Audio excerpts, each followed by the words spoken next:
Hello, fifth grade. I'm actually in my own garage at home.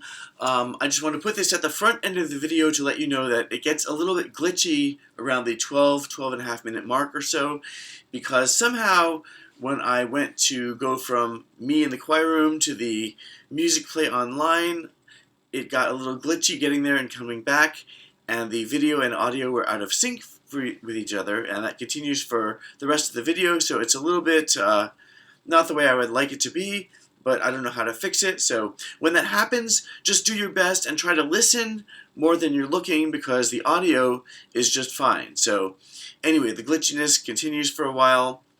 It worked great in other weeks and with other grade levels. I don't know why you got the glitchy version, but sorry about that. All I can say is welcome to 2020. So with that, let's go back to me in the choir room, and you're going to be ready to play with Standin' in the Need of Prayer. We're starting right out today with Standin' in the Need of Prayer. It's a great song, great message. It means that we're all in need of prayer, right? Unless you're perfect, in which case you're not needing prayer. But we all have our imperfections, myself included, so we're all standing in the need of prayer, even when we're sitting. Well, that's a joke. So, all right, get ready with your B. I'll count you in. Here we are. A 1, 2, here we go.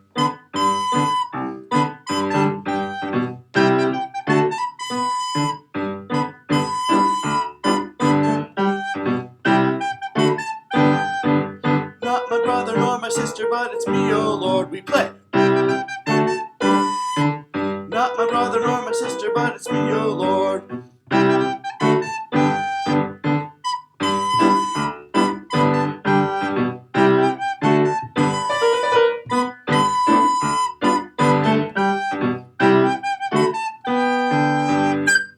All right, so that's standing in the need of prayer. I did something kind of fancy at the end. I'll talk about that later too. But I want to show you a new note. All right, our new note is B flat. So first I'm going to switch back to my left hand on the recorder. I already broke a rule. I went to the right hand so I could play bass in the left hand, but never mind that. Okay, so this is recorder technique, proper recorder technique, left hand on top. So we've done B a million times, maybe a few thousand instead. B. We've done A also almost as many times. B and A, two notes next to each other. But there's actually one note that's in between B and A. But the problem is there's no hole in between on the recorder. So in between B and A is B, you can call it B flat or A sharp. So how did I do that? Well, the fingering is a little bit tricky for recorder. I'll also show you how to do it on the piano too. So, all right, what you need to do is you go to B, and then you have to put down two fingers, but they're two fingers from your two hands. So you're putting down your ring finger in your left hand, and then you're putting down at the same time your index finger in your right hand. So it's kind of as if you had G, which we've played a million times. You lift up your middle finger from your left hand, but you also have your index finger down on your right hand. So basically, you've got thumb, index, there's one hole uncovered there. You see that? And then you have covered, covered. So covered, covered, uncovered, covered, covered. I probably could have said that in a better way, but this is what it sounds like, B flat. So now the tricky thing is going back and forth between B and B flat. So you have to pick up both of these lower fingers at the same time, right? And then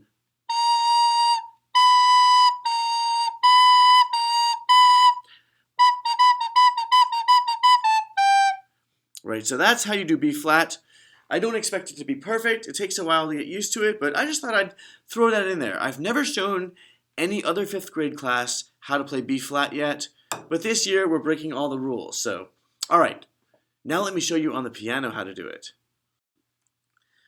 Speaking of breaking the rules, here we go. I'm going to show you how to play the piano. I'm going to lift my laptop up. I hope I don't drop it. This is potentially dangerous. Oh boy. All right. So, and I hope you can see this with my camera angle. I think you can. All right. So we've got, it's me, oh Lord, standing in the need of prayer. It's me, oh Lord, standing in the need of prayer. So those three notes I used are B, A, and G, right? It's B is here, A is just down one, and then G is here, right? G, A, B, three in a row, B, A, G. Good. So now, if you want to do in between A and B, we have this black note. See that? These are all the flats and sharps, or the black notes. You can either call it A sharp or B flat. All these black notes have two names. They're named by the notes around them, depending on if you're going up from A sharp, or down from B to B flat. So on piano, this isn't so hard, right? Not my brother nor my sister, but it's me, oh Lord. I just need two fingers, and I'm alternating back and forth, right? So piano is pretty easy. I hope you don't get seasick, but my arm's getting tired from holding the computer. So, all right, so it just goes to show you every instrument's different. Piano, not so hard to go between B and B flat. On recorder, you have to do, gosh, I can't even do this. Yes, now I can, okay. It's a lot more finger work, but if you practice, you can get it. So, all right, that's your new note for today, B flat. Now we're reviewing all the notes we've done so far from low to high, all the way from low D to E, G, A, B, C, high D. And remember that you've got low D and E, you need both hands. Once you get to G, G on up, it's only the left hand. So we're starting with low D. You want to make sure you've got left hand on top, your pinky is up, and on your right hand, you've got your next three fingers, index, middle, and ring finger on the recorder, pressing to cover those holes, and your pinkies are, well, not waving high in the air, but they're not covering any holes. So low D. So here's what we're going to do. We're going to do 4 beats per note, and I'll try conducting you once we get to the G. So 4 beats per note, all the way from low to high. Starting with low D, I'll count you in. 1, 2, 3, 4.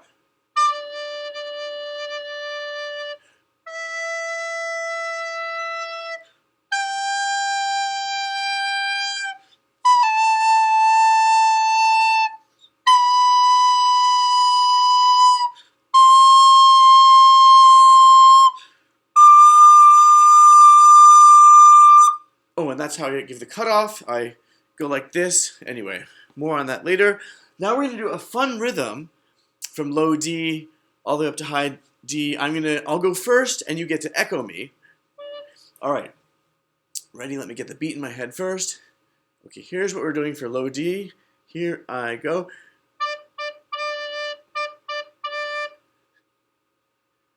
Pretty easy. Then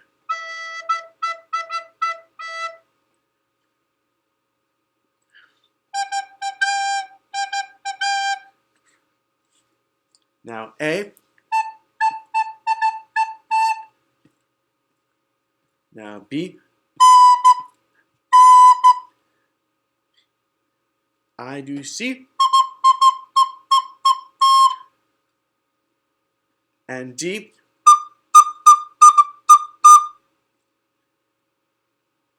All right, so that's some fun rhythms we can have. Okay, now let's go on to our Japanese song, Kagome. Okay, so A is the main note of this piece. You start with it, end with it. Most of the lines start with A. So, all right, so lots of practice with A. Sometimes you're going up to B. Sometimes you're going down to G. And then at the end of, remember this one is A, G, E. Happens 3 times in the song, right? A, G, E. That's probably the hardest part of it. It's not that hard, right? So just make sure from G to E that you're putting down 2 fingers in this right hand. So, all right, good luck with kagome.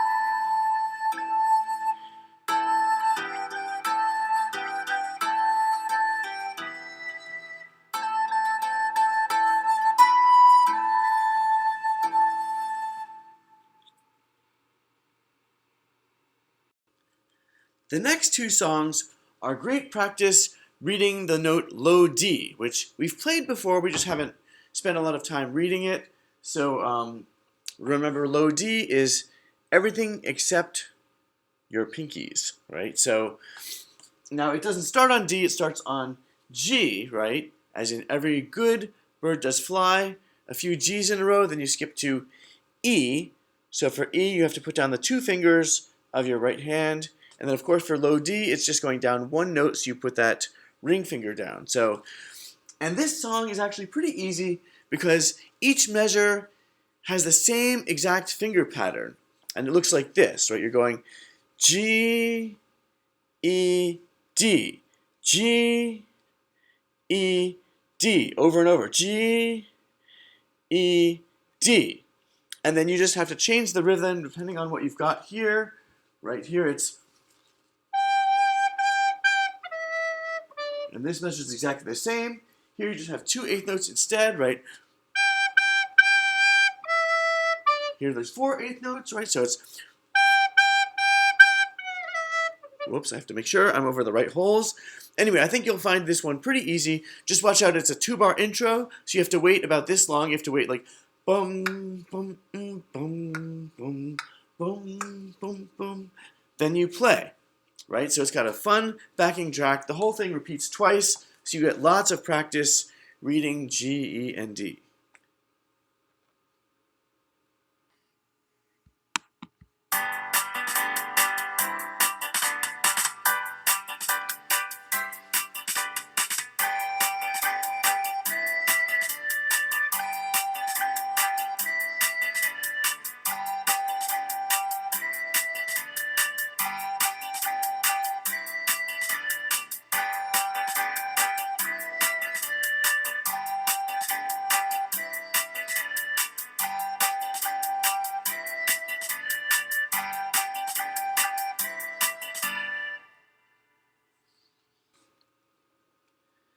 This next one I think is even easier, country swing, although you do have one more note to worry about.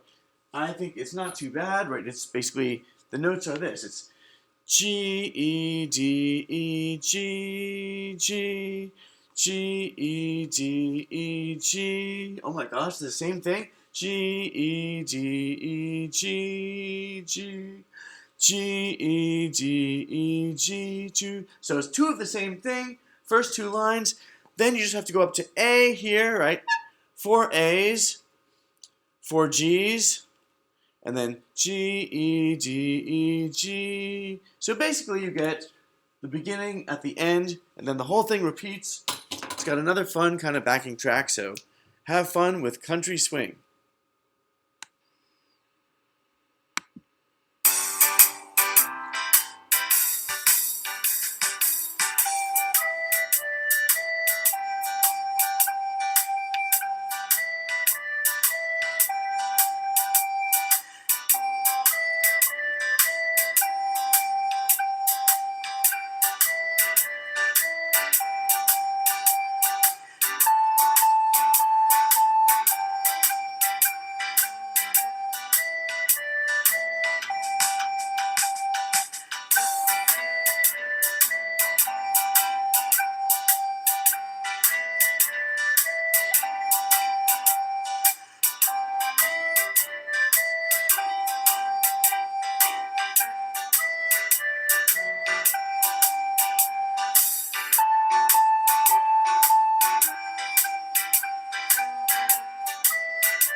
Et maintenant, mes amis, nous allons jouer au clair de la lune.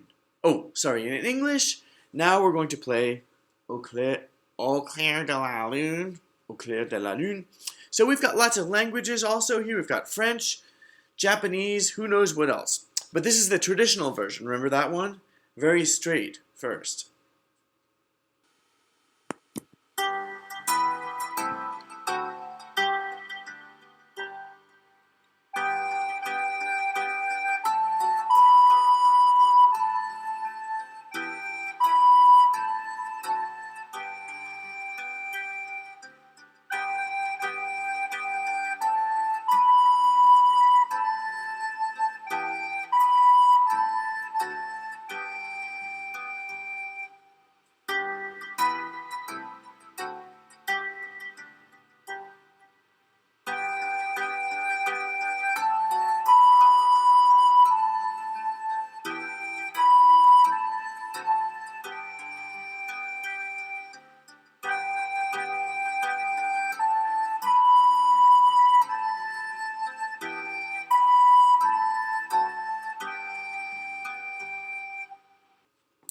And now we have the funky Motown version. Remember the rhythm?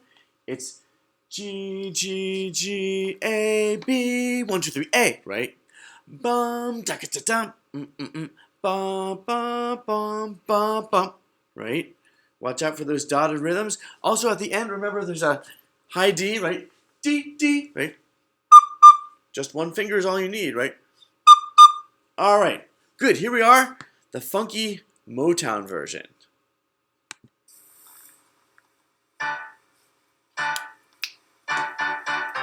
Here we go.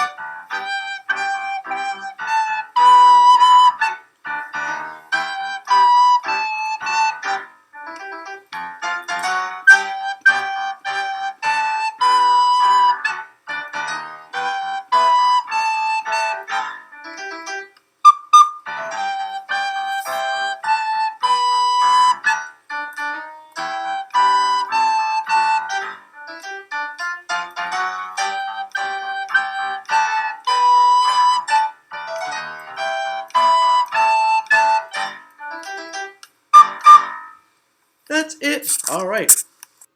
Oh, you know what? I played that note earlier today.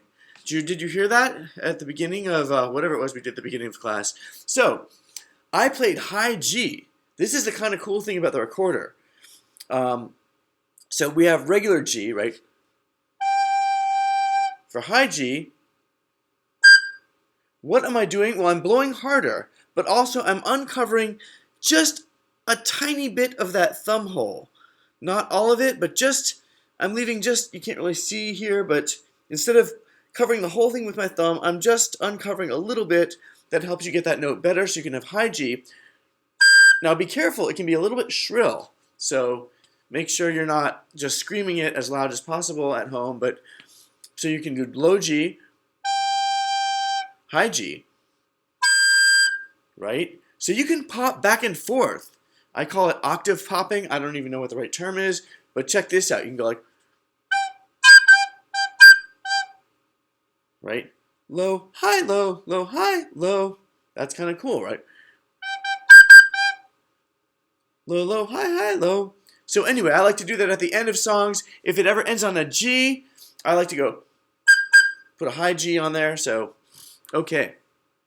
That's your second trick for today. All right, to end with today, we're going to do the C-Jam Blues. Remember that? You just need two notes, right? It's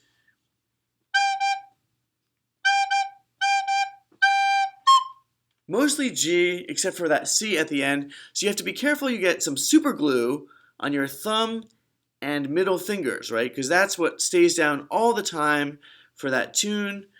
And you have to make sure that, so from G to C, you're just popping up these two fingers. A little tricky, but you'll get it with practice. So sounds like this, right? Then we just do that basically 6 times through because we'll do the head twice and we'll be done for today. So, all right, I'm going to switch hands because I need to put my recorder in my right hand so I can play bass with my left hand. All right, but you keep your recorders in your left hand. All right, here we go. I'll count you in. A 1, a 2, a 1, 2. Here we go.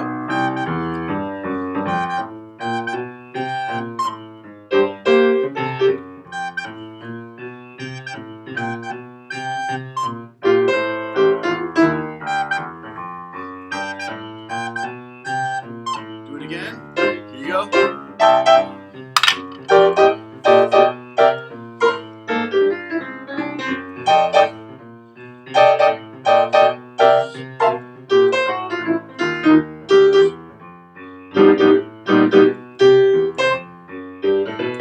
And for the end, you can go back and forth between C and A if you want. Woo! All right. Well, I always like to end with something fun, so that's it. I'll see you next time.